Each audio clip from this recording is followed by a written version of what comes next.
నిన్ను విడిపించును, నాశనకరమైన తెగులు రాకుండా నిన్ను రక్షించును.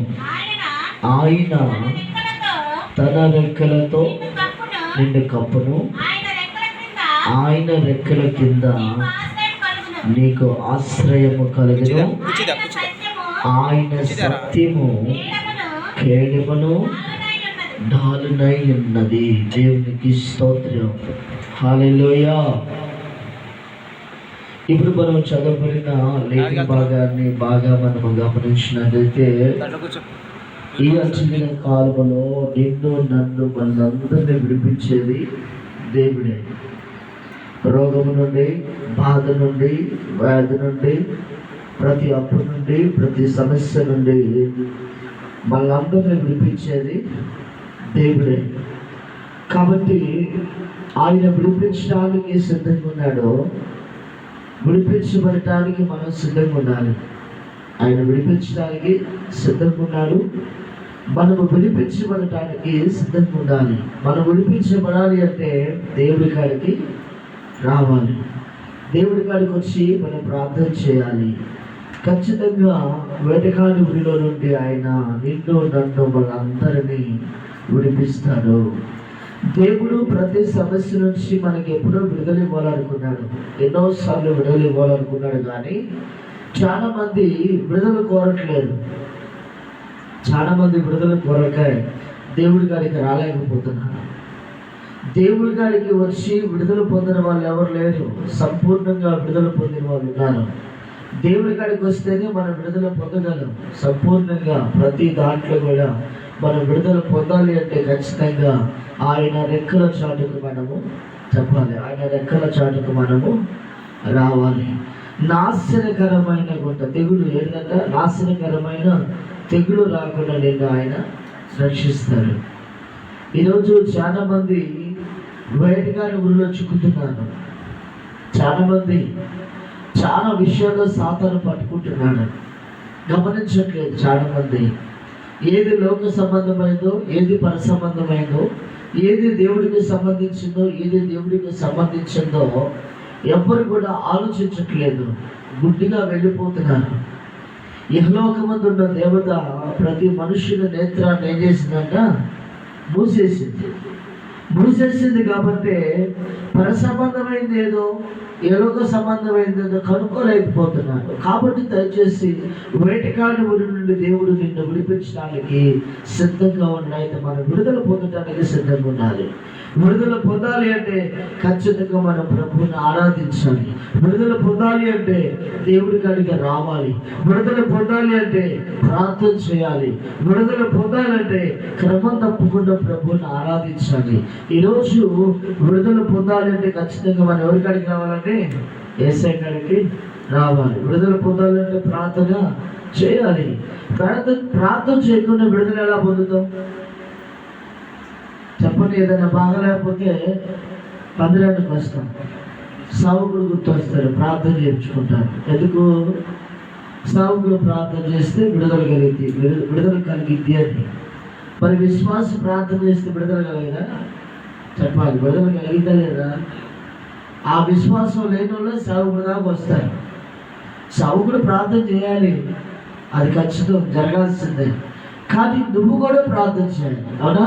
విశ్వాసి కూడా ప్రార్థన చేయాలి. విడుదల పొందాలి అంటే భర్త మారాలన్నా, పిల్లలు మారాలన్నా, కుటుంబ పరిస్థితులు మారాలన్నా, అప్పుల నుంచి విడుదల పొందాలన్నా, రోగాల నుంచి విడుదల పొందాలన్నా, ప్రతి సమస్య నుంచి విడుదల పొందాలన్నా ముందు నువ్వు దేవుడి కాడికి వచ్చి ప్రార్థన చేయాలి. ఆయన రెక్కల చాటును మనం ఉండాలి. ఆయన తప్ప మనం రక్షించగలిగిన వారు ఎవరు చెప్పాలి? ఉన్నారు ఎవరైనా? ఎవరు లేరు. యేసయ్యే మనల్ని రక్షించగలగం. ఏ తెగులు రాకుండా, ఏ రోగం రాకుండా, ఏ సమస్య రాకుండా, ఎటువంటి ఇబ్బంది రాకుండా ప్రభు మాత్రమే మనల్ని తప్పించగలడు. ఆయన మాత్రమే మనల్ని విడిపించగలడు.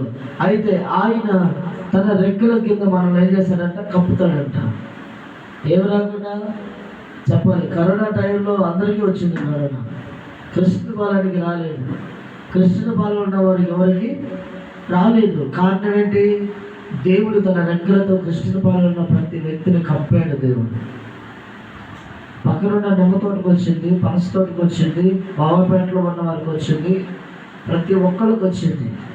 కానీ కృష్ణపాలెంలోకి కరోనా రాకుండా ఉండటానికి కారణం చాలామంది ప్రార్థన చేశారు. చేయలేదా? చాలామంది ప్రార్థన చేశారు, ఏడ్చి ప్రార్థన చేశారు, కనిపెట్టి ప్రార్థన చేశారు.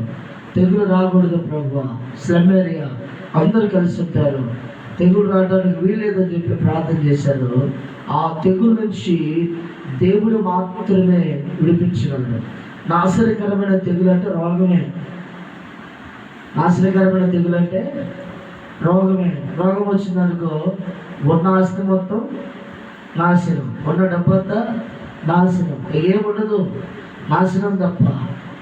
కానీ ఈరోజు దేవుడు విడిపించాలని, ఆయన రెక్కలతో మనల్ని కప్పాలని, ఆయన రెక్కల కింద మనకి ఆశ్చర్యం కలగజేయాలని దేవుడు ఇష్టపడుతున్నాడు. కాబట్టి మనము ఎలాగున్నాము? దేవుని రెక్కల చాటుకు వస్తున్నామా?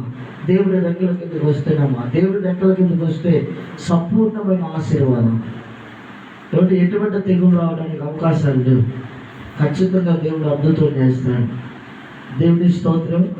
ఈరోజు సువార్త అందించడానికి, అనేక మందిని బలపరచడానికి సేవకులు హతసాక్షులుగా మారుతూనే ఉన్నారు. ఇంకా సేవకులు ఇంకా ప్రాణాలు పెడుతూనే ఉన్నారు. నేను ఈరోజు ఒక సాక్షి విన్నాను యూట్యూబ్లో. జపన శాస్త్రి గారు చెప్తా ఉన్నారు, ఒక మాలము అంటే చాలా దూరం కొండ ప్రాంతాల్లో 2 సంఘాలు ఉన్నాయండి. ఆయనకి 2 కొండల మధ్యలో నుంచి దాటిపోవాలంటే ఒక సంఘం కాడికి, ఒక సంఘంలో వాళ్ళు ఉన్న ప్రాంతంలో. ఆ సంఘంలో ఆరాధన ముగించుకొని 2వ సంఘానికి వెళ్ళాలి వాకింగ్ చెప్పడానికి. బయలుదేరి వెళ్ళాడు. వెళ్ళి ఖచ్చితంగా టయానికి అంటే 10:10 ఇక్కడ 10-10:30 అయిపోతే ఇక్కడి నుంచి బయలుదేరి వెళ్ళిపోయి అక్కడ ఆరాధన చూసుకొని మధ్యాహ్నం 2-3 రిటర్న్ అవుతాడంట. అయితే 2-3 దాకా చూశారు, రాలేదు. ఏదిగా రాలేదని చెప్పి ఇటు వాళ్ళు అటు వాళ్ళు ఎతకడం మొదలుపెట్టారు. ఇటు వాళ్ళు అటు వాళ్ళకి ఫోన్ చేశారు, సౌకర్యం ఇంకా రాలేదు, ఒకసారి మీరు చూడండి. అయితే ఎతకడానికి ఆ సంఘం వాళ్ళు ఈ సంఘం వాళ్ళు పోతే మొండి ఒక చోట, తల ఒక చోట తెగిపడుతుంది. ఎక్కడ? మొండి ఒక చోట, తల ఒక చోట. యేసు ప్రభు అంటే గిట్టని వాళ్ళు సావుకుని చంపేసినారు. అట్టని చెప్పి ఆ సేవ ఆగిపోలేదు, ఆ పరిచయం ఆగిపోలేదు. ఏం జరిగింది? వెంటనే సావుకురాలు బయలుదేరింది. జపన శాస్త్రి గారు వాక్యం చేయడానికి వెళ్ళినప్పుడు ఆమె తీసుకుని వచ్చారంట. ఆయన ప్రార్థన చెప్పాలి అని ఆమె తీసుకుని వచ్చేందుకే ఆయన అడుగుతున్నాడంట, అమ్మా సావుకులు ఏమయ్యారు అంటే ఆయనకు ఆల్రెడీ చెప్పారు, ఈయన అడుగుతున్నాడు మళ్ళీ. ఆమె ఏం చెప్పిందా? ఆమె చెప్పిందంట, దేవుడు అంటే గిట్టన వాళ్ళు పడిన వారు ఆయన చంపేశారయ్యా. అయితే నా పిల్లలు పట్టుకునే వాళ్ళు లేరు, నా పిల్లలు కనుక పట్టుకునే వాళ్ళు ఉంటే 2 పిల్లల్ని నేను వెళ్ళి సువార్త చూద్దాను అన్నమాట. దేవుని స్తోత్రం. అంటే సావుకులు లేకపోతే నెక్స్ట్ స్థానం ఎవరిది? చెప్పండి, ఎవరిది? వాక్యం చెప్పమంటే యుద్ధం ఎదిగిన గుప్పితే తుప్పుడు రానంటే ఎట్లా అడ్డంగా వాక్యం చెప్పమంటే. సావుకులు చేస్తే ఆ స్థానంలోకి సావుకురాలు రావాలి. యెహోషువ పాస్టర్ కాలం చేశారు. ఎవరు వచ్చారు ఆ స్థానంలోకి? కొడుకు లైన్లో ఉన్నాడు కాబట్టి కొడుకు వచ్చాడు. సేమ్ టైం పాస్టర్ గారు కూడా సేవ చేస్తున్నారు. వాక్యం చెప్పి కాసేపు 10 నిమిషాలు అంటే ఎట్టడెత్తుకుంటారా? తిట్టాలి కదా అంట, నాకు వద్దని. ఏదైనా వస్తువు కొట్టడానికి అను అట్ట నువ్వు వద్దు రాదని అంటావా? ఎందుకంటావు? అదే కదా. వాక్యం అందించడానికి సావుకుల స్థానంలో నెక్స్ట్ వచ్చేది సావుకురాలే రావాలి, లేదా సంతానంలో ఉన్న పిల్లలు రావాలి. కానీ ఈరోజు చాలా మంది వాక్యం చెప్పాలంటే దేవుడి గురించే కదా మనం చెప్తుంది, వేస్ట్ మాటలు కాదు కదా. అసలు వాక్యం అందించడానికి పెట్టి పుట్టాలి. ఏ పుట్టాలి? పెట్టి పుట్టాలి. దేవదూతలు లేని గొప్ప భాగ్యాన్ని దేవుడు మనకి ఇస్తున్నాడు. కానీ దాన్ని కోల్పోతున్నారు. భయపడద్దు, ఖచ్చితంగా దేవుడు తన రెక్కల చాటున భద్రం చేస్తాడు. స్త్రీలు ఎంతమంది తెగించి దేవుడు సువార్త చేస్తున్నారో, ఎంతమంది అటు తెగించి వాళ్ళ ప్రాణాలు అడ్డేసి ఎంతమంది దేవుని యొక్క వాక్యము ఎదజల్లుతున్నారో, ఇళ్ళల్లో ఉన్న వాళ్ళకి ఏమర్థమైంది? మనకు మాపే లోకం. అవునండి, నీ ద్వారాగా ఒక్క ఆత్మన పరలోక రాజ్యం చేర్చబడాలి. ఒక్కళ్ళన్నా నీ ద్వారాగా రక్షణ పొందకపోతే రేపు దేవుడు తీర్పులో తీసుకొస్తాను. నేను గుర్తుపెట్టుకో. నేను రాటి ఈడ్చులాడుకుంటూ వస్తుంటే ఇంకెవరినో కొందరుకొచ్చానయ్యా అటువా, జాగ్రత్త. రేపు ఖచ్చితంగా ప్రభువుని నేను లెక్క అడుగుతాను. కాబట్టి ఆయన రెక్కల కింద ఏముందంటే చెప్పాలి, ఆయన రెక్కల క్రింద ఆశ్రయం ఉంది. ఆయనకు తెలీదా? పుట్టించిన దేవుడు తెలియదండి మనల్ని ఎలా కాపాడాలో, ఎలా రక్షించాలో, ఎలా బలపరచాలో. ఆ సేవకుడు చనిపోవడానికి చాలా బలమైన కారణం ఉంది. తన భార్య సాక్షిగా నిలబడటానికి ఆయన దేవుని వాక్యము ప్రకటించి దేవుడి కోసం హతసాక్షి అయ్యాడు. దేవుడి కోసం హతసాక్షి అయ్యాడు. మరి ఈరోజు మనం దేవుడి కోసం హతసాక్షి అవ్వాల్సిన అవసరంగా పక్క వాళ్ళకి వాక్యం చెప్పు, పక్క గదిలో వాళ్ళకి వాక్యం చెప్పు, నీకు తెలిసిన వాళ్ళకి వాక్యం చెప్పు, నీకు తెలిసిన వాళ్ళని దేవుడి సన్నిధికి తీసుకురా, నీకు తెలిసిన వాళ్ళకి యేసయ్య కార్యాల గురించి చెప్పు, నీకు తెలిసిన వాళ్ళ గురించి యేసయ్య గొప్పతనం గురించి చెప్పు. చదువుతున్నావా?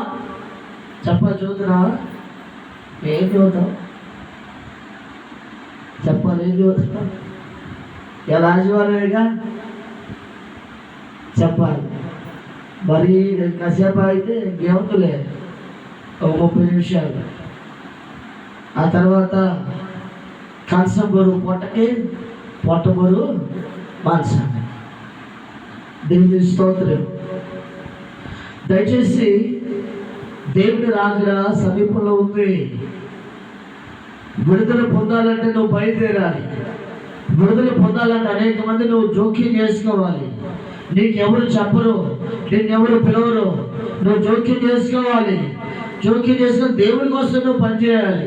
ఆయన రెక్కల చాటును ఉంటూనే, ఆయన్ని ఆశ్రయంగా చేసుకుంటూనే, ఆయనతో ఉంటూనే ఆయన గురించి అనేక మందికి నువ్వు చెప్పాలి. అనేక మందిని ఆయన కాడికి నడిపించాలి. నీ ద్వారాగా ఒక్క ఆత్మ పరలోక రాజ్యము చేరాలి. ఆయన ఆశ్రయం చేసుకుంటున్నాము, ఆయన రెక్కల చాటు ఉంటున్నాము. కానీ అది మన ఓటికి మన కుటుంబం ఊరుకుంటే ఎలాగా? నీ ద్వారాగా రక్షణలోకి రావాల్సిన ఆత్మలు ఎదురు చూస్తూ ఉన్నాయి. నీ ద్వారాగా రక్షణలోకి వచ్చి ప్రభుని ఆరాధించాలనుకునే ఆత్మలు ఎదురు చూస్తూ ఉంటాయి. పోవాలి. ఏది? యేసయ్య మనకు ఆశ్రయం ఉంటే సరిపోతుందా? అదనుకుంటారా? స్వార్థం. మనం వండుకుంటే చాలు, ముందు మనం ఉంటే బాగుంటే చాలు తర్వాత కదా. అలా కాదు. దేవుడు చూస్తున్నాడు. ఆ రక్షణ మనకి రక్షణ ఉచితార్థంగా వచ్చిందండి. యేసయ్య మన కాడ ఏం తీసుకోలేదు. తీసుకున్నాడా? చెప్పాలి. ఉచితార్థంగా పొందిన రక్షణని ఏం చేయాలంటే ఉచితంగా పొందుకున్నాం. మేలు ఉచితంగా పొందుకున్నాం, రక్షణ ఉచితంగా పొందుకున్నాం, మంచి ఆరోగ్యం ఉచితంగా పొందుకుంటున్నాం. మరి ఆ ఉచితమైన కృపను, ఆ ఉచితమైన దేవుని వాక్యాన్ని, ఆ ఉచితమైన దేవుని రక్షణ ఇతరులకు కూడా మనము పంచాలి. ఇతరులకు కూడా మనము పంచాలి దాన్ని ఖచ్చితంగా. ఎందుకంటే దేవుడు కోరుకుంటున్నారే మీరు వచ్చి అనేక మందిని తీసుకురావాలి దేవుడి కాడికి. ఎటువంటి వారిని? రక్షణలో ఉన్న వాళ్ళు మనకు వద్దామా, వాళ్ళ జోలి బామాకండి. ఎవరి జోలి? రక్షణలో ఉన్న జోలి వద్దు. వాళ్ళు ఆల్రెడీ రక్షణ పొంది ఒక చోటకి నడిపించబడతా ఉన్నారు. రక్షణ లేకుండా పాపంలో ఉన్నవారిని, మారు మనసు లేకుండా పాపంలో ఉన్నవారిని, అటువంటి వారిని నడిపించాలి. అటువంటి వారికి ఒకరికి చెప్పు, 2 మాటలు చెప్పు. ఎక్కువ చెప్పాల్సిన అవసరం లేదు. ఎక్కువ చెప్పాలా? ఎక్కువ చెప్పాల్సిన అవసరం లేదు. ఒక్క మాట వాడు వాళ్ళ కాడ యేసయ్య నువ్వు చేసిన పాపా నిమిత్తమే యేసయ్య నీ కోసమే చనిపోయాడు. చెప్పాలి, యేసు ప్రభు ఎవరి కోసం చనిపోయాడు? చెప్పుకోండి, ఎవరి కోసం? నా కోసం చచ్చిపోయాడని చెప్పుకోవాలి. నువ్వు నీకు ఏం చెప్పాలి? నా కోసం చనిపోయాడు. ఆయన నీకోసం నా కోసం ప్రాణం పెట్టాడు. ఇదే పదాన్ని వాళ్ళకి చెప్పాలి. నీకోసం యేసయ్య చనిపోయాడు తెలుసా? నువ్వు పెట్టాల్సిన ప్రాణాన్ని ఆయన పెట్టి నిన్ను విడిపించాడు. నువ్వు పొందాల్సిన శిక్షను నిన్ను విడిపించి ఆయన పొందాడు. నువ్వు భరించాల్సిన ఆ వేదన నిన్ను విడిపించి యేసయ్య పొందాడు ఆ వేదన. కానీ ఈరోజు ఎవరు చెప్పాలి? ఎవరు అసలు ఈ క్రిస్తు పాలలో ఉన్న వాళ్ళకే లేదు నాకు తెలిసి. ఇక చుట్టుపక్కల ఉంటే ఉందేమో కానీ క్రిస్తు పాలెంలో ఉన్న వారికి యేసయ్య ప్రేమ కానీ, యేసయ్య చేసిన త్యాగం గురించి కానీ, ఆయన పెట్టిన బలియాగం గురించి కానీ ఎవ్వరికి చింత కూడా లేదు. జనరల్గా ఉన్నాం. చింత ఉన్న వాళ్ళు ఏం చేస్తారు తెలుసా? ఆ తపన ఆర్భాటం చింత ఉన్న వాళ్ళు యేసుని గురించి ప్రకటించకుండా కోరుకుంటలేదు. ఖచ్చితంగా ప్రకటించాలి, ఖచ్చితంగా చెప్తారు వాళ్ళు. ఆ తపన ఆర్భాటం వాళ్ళ లోపల ఉండదు. ఈరోజు మరి ఎటువంటి వారిగా ఉన్నాం మనం? యేసుని గురించి ఇతరులకు చెప్పేవారిగా ఉన్నామా లేదా? యేసయ్య గురించి చెప్పేవారిగా ఉన్నామా లేదా? ఏ తెగులు రాకుండా ఆయన నిన్ను కాపాడుతున్నాడంటే నువ్వు అర్థం చేసుకో. ఏ నాశనం రాకుండా దేవుడు నిన్ను కాపాడుతున్నాడంటే ఒకసారి నువ్వు ఆలోచన చేయాలి. దేవుడు మనల్ని ఎంతగా కాపాడుతున్నాడు, ఎంతగా రక్షిస్తున్నాడు, నాశనం రాకుండా ఎంతగా దేవుడు కాపాడుతున్నాడు, వేటగాడి గుడిలో పడకుండా, సాతాను చేతుల్లో పడకుండా దేవుడు మనల్ని ఎంతగా రక్షిస్తున్నాడో ఒకసారి మనం ఆలోచన చేయాలి. కాబట్టి మనం పొందుకున్న ఉచితమైన దాన్ని ఇతరులకు కూడా మనం పంచాలి. శివుల మాటలు మనం చూసినట్టయితే ఆయన సత్యం అంట ఎట్టుందంట? కేడమగాను డాలై ఉందంట. ఎవరు సత్యం? నీ సత్యం, నా సత్యం కాదు. ఎవరు సత్యం? యేసయ్య సత్యం. ఆయన సత్యము కనుక, ఆయన సత్యవంతుడు కనుక, కాబట్టి ఆయన పాపము లేకుండా సత్యముగా ఉన్నాడు. కాబట్టి ఆయన సత్యం మనకి ఎలాగుందంట చెప్పాలి. ఎలాగుందంటే ఆయన సత్యం కేడమును, రెండోది డాలై ఉంది. డాలై ఉంది. సాతాను అగ్ని బాణాలు వేసినప్పుడు ఆ అగ్ని బాణాలు ఆర్పడానికి డాలు చేత పట్టాలని. దేవుని స్తోత్రం, హల్లెలూయా. దేవునికి ఏమిచ్చినా ఆయన రుణం మనము తీర్చలేమండి. కాబట్టి దయచేసి మనం చేయదగ్గ పని అన్నా చేయాలి దేవుని కోసం. ఏం చేయాలి? మనం చేయదగ్గ పని అన్నా వెళ్ళి సువార్త ప్రకటించు, దేవుడి పని ప్రార్థన చేసిరా అంటే యేసయ్య మాట్లాడాలి. అప్పుడు పోతాం. ఎవరు మాట్లాడాలా? యేసయ్య మాట్లాడాలా? ఇంట్లో వాళ్ళు మాట్లాడాలా? చెప్పాలి. యేసయ్య మాట్లాడాలి, ఇంట్లో వాళ్ళు మాట్లాడాలా?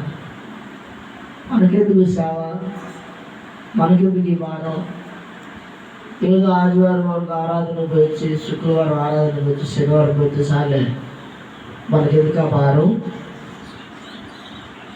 దేవుడి చిత్తం ఏమో నీ మీద ఉంది, దేవుడి ప్రణాళిక ఏమో నీ మీద ఉంది. నువ్వేమో నాకెందుకు కూర్చోండి. అవునా? నువ్వేమో నాకెందుకులే అయ్యా, నేను ఆడిపోయానులే, అరిగిపోతావా? వాక్యం చెబుతుంది యేసయ్య కోసం అరిగిపోవాలి, కరిగిపోవాలి, నలిగిపోవాలి, చితికిపోవాలి. ఎందుకంటే నిత్యరాజ్యం వెళ్ళాలి కదా. ఎక్కడికి వెళ్ళాలి? నిత్యరాజ్యం వెళ్ళాలంటే మరి మాత్రం త్యాగం లేకపోతే వెళ్తాం చెప్పాలి. భర్తకేమో సేవ చేయాలని, భార్యకేమో ఉంటుంది. కుటుంబాలన్నీ రెండు వర్గాలు ఉన్నాయి లేవా? ఉదయం నిజం ఒప్పుకోండి, ఉదయాలువా? భర్త ఏమో సేవ చేయాలి, దేవుడి కోసం బతకాలి, తిన్నా తినపోయినా వ్యవసాయ పని కోసం పరిగెత్తాలరా బాబు, సమయం లేదని భర్త ఏమో తప్పులు పడుతుంటాడు. భార్య మనకి ఎందుకే ఇవాళ, మనకి ఎందుకు భారం లేదు, ప్రశాంతంగా దేవుడిని ఆరాధిస్తున్నాం, చాలదు వెళ్ళాలి, కదిలి వెళ్ళాలి, చాలదు. నువ్వు చేయదగ్గ పని దేవుడి కోసం చెయ్యాలి. ఎన్ని సంవత్సరాలు వెనకేస్తావు? ఎన్ని సంవత్సరాలు చేతగానే వాళ్ళగా ఉంటావు చెప్పండి? చేత కదా? చేత అయితే లేదా? మాట్లాడటం కాదు కదా? చేత అయితే చాలు కదా, చెప్పు నోరు చదువు, చెప్పు నోరు తెరిచి చెప్పు, చెప్పు నాశనంగా చెప్పు. మాట్లాడటం బాగా కడంగా అసలు మామూలు మాట్లాడడం లోక సంబంధం విషయాలు అయితే అదే మాటలు ఏసై గురించి చెప్పరాదు. నీ నాశనం పోతే వాళ్ళ నాశనం పోయింది, అందరూ బాగుంటారు. చెప్పొచ్చుగా. ఏం చదువుతామయ్యా మేము ఏడున్నాం? ఫస్ట్ ఏడున్నా నేను 8 సంవత్సరాలు అప్పుడు ఎక్కడో టీ కొట్లో గ్లాసులు కడుక్కుంటా ఉన్నా. అక్కడ ఉన్న అటు కొట్టి ఇటు కొట్టి అటు కొట్టి ఇటు కొట్టి అటు కొట్టి ఇటు కొట్టి ఆడేసి ఏడేసి తిరిగి తీసుకొచ్చి నిలిపాడు. చెప్పు అని నన్ను వాడుకున్నవాడు, నిన్ను వాడుకోడా? చెప్పు, వాడుకుంటాడా లేదా?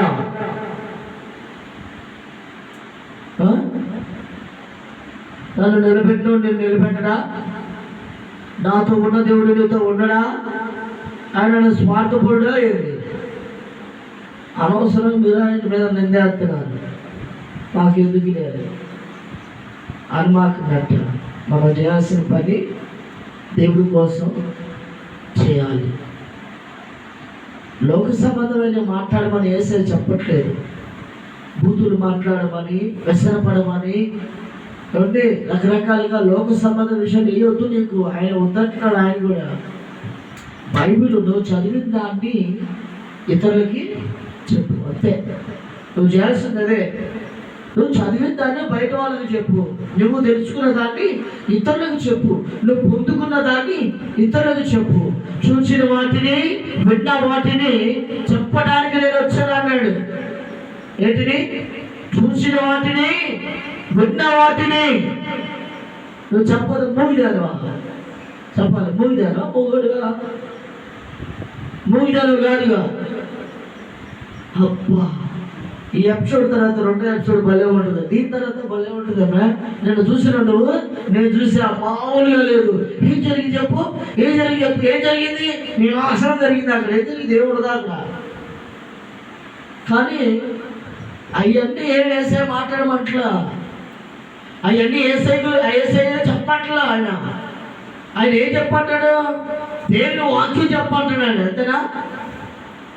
తెలుసు కదా వాక్యం, తెలుసా లేదా? తెలుసా లేదా?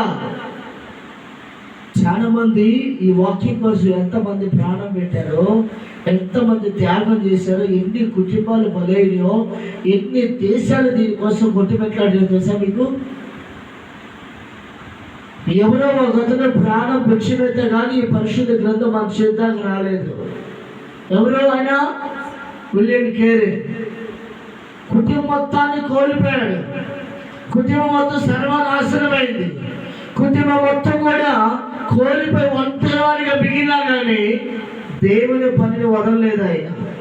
ఈరోజు పెన్ను చేతిలో ఉందంటే, పేపర్ చేతిలో ఉందంటే, కాలేజీ ఉందంటే, ట్రైన్ ఉందంటే, లైట్ ఉందంటే, ఇవన్నీ ఎవరి ద్వారా వచ్చాయి? పుస్తకాలు ఉన్నాయంటే ఇవన్నీ కూడా విలియం కేరీ ద్వారా వచ్చాయి. నేను ఒక్కటే కదా, చేతకాని వాళ్ళలాగా కూర్చోలా, బయలుదేరిన కంకణం కట్టుకుంది. ఖచ్చితంగా దేవుని పని చేయాలి అని దేవుడు తన పనిని మొత్తం కూడా యేసయ్య రెక్కల చాటును దాచాడు. విలియం కేరీని గారిని ఆయన దాచులోని నిన్ను దాచడా? నన్ను దాచడా? నన్ను వాడుకున్నది నిన్ను వాడుకోడా? ఎన్నాళ్ళు ఉంటామండి చేతగాని వాళ్ళగా? సమయం లేదు, బయలుదేరండి. అవకాశం ఉన్న తోడికి వాక్యం చెప్పండి. నశించిపోతున్న ఆత్మను వెతికి రక్షించడానికంటే ప్రత్యేకంగా నేను వచ్చానని చెప్పలే. ఆయన వచ్చాడు, ఆయన పని చేశాడు. ఆయన పోతూ శిష్యులకు అప్పగించి ఆ బాధ్యతని వెళ్ళిపోయాడు. శిష్యులు ఆ బాధ్యత ఎవరికి అప్పగించారు? వాళ్ళ కింద ఉన్న వారికి అప్పగించాడు. వాళ్ళు ఎవరికి అప్పగించారు? వాళ్ళ కింద ఉన్న వారికి అప్పగించారు. వాళ్ళు ఎవరికి అప్పగించారు? వాళ్ళ కింద ఉన్న వారికి అప్పగించారు. అలా అది అప్పగించబడుతూ చేస్తూ మా దాకా వచ్చింది. మరి నువ్వు చేయవా? నీకు ఏసై వచ్చి సరిగ్గా ఎదురుబడి జీవితం చేస్తావా ఏంది? లేకపోతే చేయవా? నోరు తెరువు దేవుని వాక్యం ఇవ్వటానికి. ఈరోజు ఆయన ఆశ్చర్యంగా చేసుకుంటున్నాం కానీ, ఆయన రెక్కల చాటుకుంటున్నాం కానీ, ఆయన పొందిన మేలు, ఆయన ఇచ్చిన మేలు పొందుకుంటున్నాం కానీ, ఆయన చేసిన కార్యాలన్నింటినీ అనుభవిస్తున్నాం కానీ ఆయన గురించి చెప్పట్లా. ఆయన నీ కాడే ఆగిపోకూడదు. చెప్పాలి, ఆయన నీ కాడే ఆగిపోవచ్చా? ఆయన నీ కాడే ఆగిపోకూడదు. ఆయన సర్వలోకానికి పరిచయం అవ్వాలి. సర్వలోకానికి పరిచయం అవ్వాలంటే ఏం చేయాలి? నువ్వు కదలాలి. ఎవరు కదలాలి? నువ్వు కదలాలా లేదా చెప్పాలి. దేవుని స్తోత్రం. విజయవాడ నేను పోలేను, ఎవరు పోవాలి చెప్పాలండి? ఎవరు పోవాలి? మీ దేవురయ్యా. సంక్రం నష్టపేట ఎన్నాళ్ళు ఉన్న విజయవాడలో 17-18 సంవత్సరాలు ఉన్నారు, ఇంకా ఎక్కువ ఉన్నారు. మొన్న దాకా కూడా ఉన్నారు. విజయవాడ ఆయన పోవాలి. తెలిసిన వాళ్ళందరికీ ఆయన వాకింగ్ చెప్పాలి. మీ దేవురమ్మా. ఎవరు కలకుంటారా? పరిగెత్తి మరి కలకుంటే ఇంకెందుకు లేదు, బైబిల్ పట్టుకుని పరిగెత్తి కలకుంట పోయి నీ దేశం వాళ్ళందరికీ వాక్యం చెప్పాలి. ఒక్క రోజన్నా, వారంలో ఒక్క రోజన్నా ఏసై పని చదవలేదా? చెయ్యాలి. ఇక్కడ నుంచి ఈరోజు సబ్జెక్ట్ ఎందుకంటే రేపు వచ్చే వారం నుంచి మీ మీద బండేస్తున్నా. ఏమవుతున్నా? సువార్త బండ ఇద్దరు కంటే ఉదురుతున్నా. బయటికి ఒక ప్రాంతానికి వెళ్ళాలి.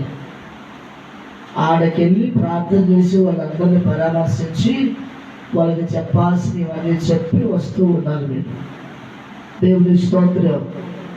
శిష్యులు ఎలాగైతే బయలుదేరారో, దేవుని పనిని ఎలాగైతే విస్తరణ చేశారో, మనం కూడా మన చేతనంత మటుకు దేవుని పనిని విస్తరింపజేయాలి. ఆయన రెక్కల చాటున మనకు ఆశ్రయం ఉంది. మనకేం తెగులు రాదు, ఎటువంటి ఆపద రాదు. దేవుడి పని చేయి, దేవుడిని పని చేస్తాడు. దేవుడి పనులను ఒమ్మరిగా కనిపెట్టుకున్నాడు. ప్రభుని ఉన్నతమైన స్థానానికి చెప్పాలి. ఎక్కడికి లేపుతాడు? మీ అందరికీ నా సాక్ష్యం తెలీదా? తెలుసా లేదా? తెలుసా? మరి ఇంకెందుకు డౌటు? ఫస్ట్ ఎక్కడున్నావు చెప్పండి. ఎక్కడున్నావు? మీకు తెలీదా? ఎటువంటి బాధపడ్డామో, ఎటువంటి ఇబ్బంది పడ్డామో, ఎటువంటి పరిస్థితులు ఎదుర్కొన్నామో మీకు తెలీదా? మీరు ప్రార్థన చేసిన వాళ్ళు కాదా? మా కోసం ప్రార్థన చేశారా లేదా? ప్రార్థన చేశారు. మీరు చేశారు. నా బాధ అయినా వాళ్ళందరూ ప్రార్థన చేశారు. నేను ప్రార్థన చేశాను. మా తల్లిగారు ప్రార్థన చేశారు. అందరూ ప్రార్థన చేశారు. మరి ఇప్పుడు ఎక్కడున్నావు చెప్పాలి. ఎక్కడున్నావు ఇప్పుడు? ఒకప్పుడు ఎక్కడుంచాడు దేవుడు, ఇప్పుడు ఎక్కడుంచాడు? అదే పరిస్థితి నీకు ఎందుకు రాదు? అదే సిచ్యువేషన్ దేవుడు నీకు ఎందుకు తీసుకురాడు? నన్ను ఆశీర్వదించిన వాడిని నేను ఆశీర్వదించడా? నన్ను బలపరిచిన వాడిని నేను బలపరచడా? నన్ను ఆదరించిన వాడిని నేను ఆదరించడా? ఆదరిస్తాడు చెప్పు.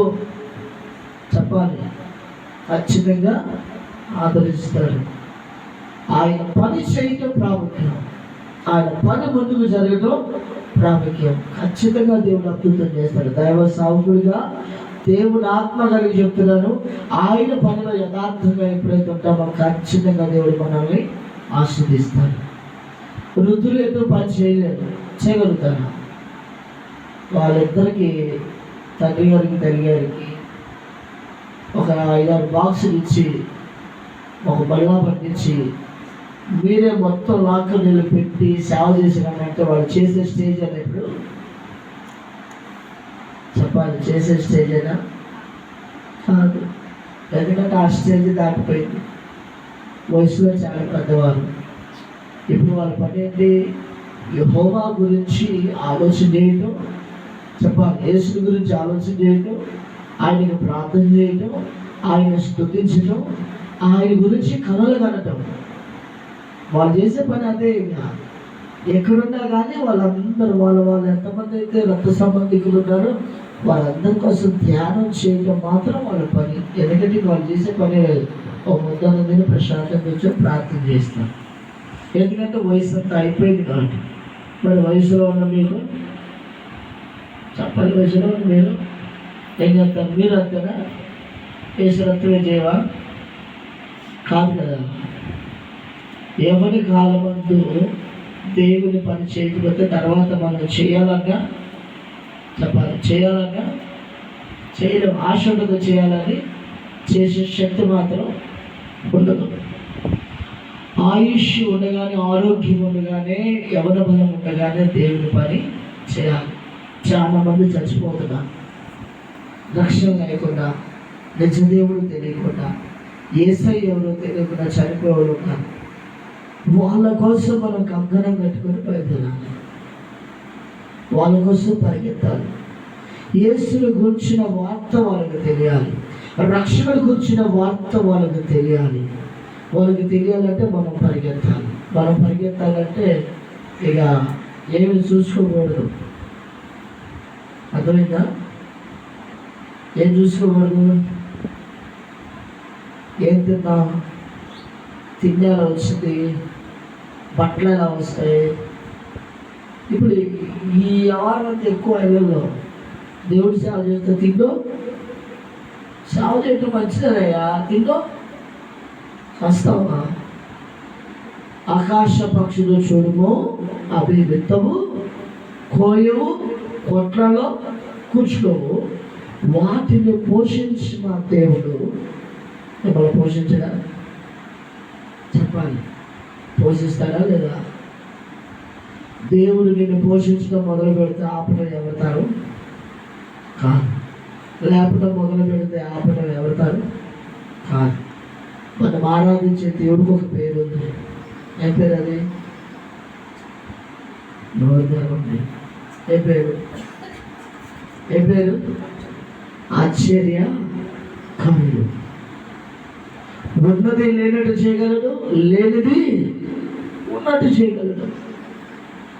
దేవుడు కాదని చెప్పి పరిగెత్తేవనుకో కొట్టాల్సిన చోట కొడతాడు. కూర పెట్టిందంతా నాకు పోవాలా? పోయింది లేదు చెప్పాలి. 1,05,000 పోవాలా? పరిగెత్తి పరిగెత్తి పరిగెత్తి పరిగెత్తి పోగురాలు చేసాం. దేవుడు చిత్తాన్ని పక్కన పెట్టి చేయకుండా పని చేసాం. కొడితే కూడబెట్టిందంత పోవాలా? ఉందా? అంతే. కాబట్టి దేవుడు కాదని మనం ఏది చేసినా అది నిలబడదు. కాబట్టి దేవుడు మనల్ని కనపరుస్తా అంటున్నాడు. అర్థమైందండి? ఏం చేస్తాడంటే దేవుడు మనల్ని కనపరుస్తాడు. ఆయన రెక్కల కింద ఆశ్రయం ఉంది, ఆయన రెక్కలతో కప్పుతాడు. చెప్పాలి, ఏ నాశనకరమైన తెగులు రాదు, వేటకాడు ఊరి నుండి మనల్ని విడిపిస్తాడు. అయితే ఇంకొక మాట కూడా ఆయన అన్నాడు. చదువుదాం ఒకసారి 91వ కీర్తన 14వ వచనం. అతడు నన్ను ప్రేమించుచున్నాడు కనుక నేను అతన్ని తప్పించదను, అతడు నా నామము ఎరిగినవాడు కనుక నేను అతన్ని కనపరచను. ఫస్ట్ చెప్పాడు, చెప్పాలి. ఫస్ట్ చెప్పాడు ఆయన వేటకాని ఊరి నుండి ఆయన నిన్ను విడిపిస్తాడు. రెండో మాట, నాశనకరమైన తెగులు రాకుండా నిన్ను రక్షిస్తాడు. మూడో మాట, ఆయన తన రెక్కలతో నిన్ను కప్పును. నాలుగవది, ఆయన రెక్కల కింద నీకు ఆశ్రయము కలుగును. ఐదవది, ఆయన సత్యము నీకు కేడమును డాలై ఉన్నది. ఈ మాటను మనం చూసినట్టుగా లాస్ట్ మాటని, అతడు నన్ను ప్రేమించుచున్నాడు కనుక నేను అతన్ని తప్పిస్తాను. ఎక్కడి నుంచి తప్పిస్తాడు? ప్రతి ప్రమాదం నుండి, మరణము నుండి, రోగము నుండి, అప్పుల నుండి, భయంకరమైన శోధన నుండి, కీడు నుండి దేవుడు మనల్ని తప్పిస్తాడు. దేవుడి స్తోత్రం. మరొక మాట ఏం చెప్పాడు ఆయన? అతడు నా నామము ఎరిగిన వాడు కనుక నేను అతన్ని కనపరుస్తాను. మనం దేవుడి నామాన్ని ఎరిగిన వాళ్ళం, దేవుడి గురించి తెలుసుకున్న వాళ్ళం, ఆయన కార్యాల గురించి తెలుసుకున్న వాళ్ళం, ఆయన అద్భుతాల గురించి తెలుసుకున్న వాళ్ళం, ఆయన ఎటువంటి దేవుడు, ఎటువంటి పరిశుద్ధుడు, ఎటువంటి పవిత్రమైన వాడు ఆయన గురించి సంపూర్ణంగా మనం తెలుసుకున్నాం. కాబట్టి సంపూర్ణంగా దేవుడు మనల్ని కనపరుస్తానని చెప్తున్నాడు. దేవుని స్తోత్రం. దేవుని తప్ప మనం దేనైతే ప్రేమిస్తామో అది మనగా నిలబడదు. ధనాన్ని ప్రేమిస్తే ధనం దూరం అయింది. వ్యక్తిని ప్రేమిస్తే వ్యక్తి వెళ్ళిపోతాడు మన కాడి నుంచి. బంగారం ప్రేమిస్తే బంగారం వెళ్ళిపోతుంది మన కాడి నుంచి. దేవుడిని కాదని ఎక్కువగా దేనితో ప్రేమిస్తామో అది ఖచ్చితంగా మనకి దూరం అయింది. మనం దేవుని నామాన్ని ఎరిగిన వాళ్ళు, ఆయన గురించి తెలుసుకున్న వాళ్ళు, అది మనతోనే ఆగిపోకూడదు. ఆ నామము అందరికీ పెట్టబడాలి. దేవుని స్తోత్రం. ఆ నామము అందరికీ తెలియజేయబడాలి. ఆ నామము అందరికీ ప్రచురం అవ్వాలి అంటే ఆ నామమును ఎరిగిన నీవు, ఆ నామమును తెలుసుకున్న నీవు బయలుదేరాలి దేవుడి కోసం. దేవుడి స్తోత్రం. ఎప్పుడైతే బయలుదేరుతామో అన్ని విషయాల్లో మనం ఆస్వాదించబడతాం. ఘనపరుస్తాను అంటే ఏంటని అర్థం చెప్పాలి. ఎక్కడైతే నువ్వు అవమానపడ్డావో, ఎక్కడైతే నిందించబడ్డావో, ఎక్కడైతే హేళన చేయబడ్డావో, ఎక్కడైతే నువ్వు దుఃఖపడ్డావో, ఎక్కడైతే నీకు గౌరవం లేకుండా ఆ అవమానము, దుఃఖము, వేదన ఎక్కడైతే కలిగిందో అదే స్థలములో నేను నిన్ను ఘనపరుస్తాను. అదే స్థలంలో నేను నిన్ను హెచ్చిస్తానని అర్థం. ఘనపరుస్తాను అంటే చాలా ఉండేదాన్ని.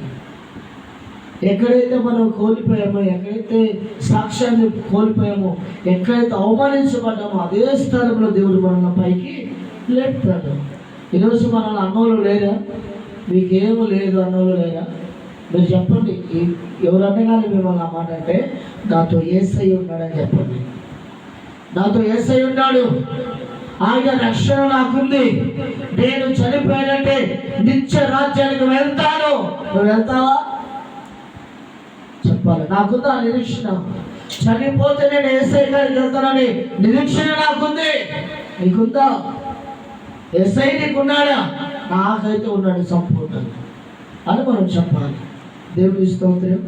దేవుడు మనల్ని ఎక్కడా తక్కువగా ఉంచడు, మనల్ని ఎక్కడా తక్కువగా చూడడు. ఆయన నమ్మిన వారిని తలగా ఉంచుతాడు కానీ తోకగా ఉంచడు. అయితే మనం ఆయన ఆశీర్వాదానికి రీచ్ అవ్వడానికి అంటే ఏం చేస్తే వెళ్తాం, ఎలా ఉంటే వెళ్తామో దాన్ని మీరు బాగా ఆలోచన చేయాలి. మీరు తెలుసుకున్న దాన్ని ఇతరులకి చెప్పండి. మీరు చదివిన పరిశుద్ధ గ్రంథాన్ని ఇతరులకు బోధించండి. ఆయన జరిగించిన కార్యాల గురించి ఇతరులతో మీరు పంచుకోండి. ఆయనతో ఎడతెక్కకుండా ఉండండి. ప్రార్థన ఎడతెక్కకుండా చేయండి. సహవాసం ఎడతెక్కకుండా ఉండండి. సంపూర్ణంగా ప్రభు మిమ్మల్ని అందరినీ పైకి లేపి ఆశీర్వదించడగాక. ఆమె వాక్యం ఉండి ఆశీర్వదించబడగాక. ప్రార్థన చేద్దాం. మరి ఈరోజు బలారాధన కార్యక్రమం ఉంది. బలకు ఒకవేళ సిద్ధపడ్డ వాళ్ళు ఉంటే ప్రార్థనలో ఉండండి. ప్రార్థన చేసి బలలో పాల్గొందాం. ప్రార్థన చేద్దాం.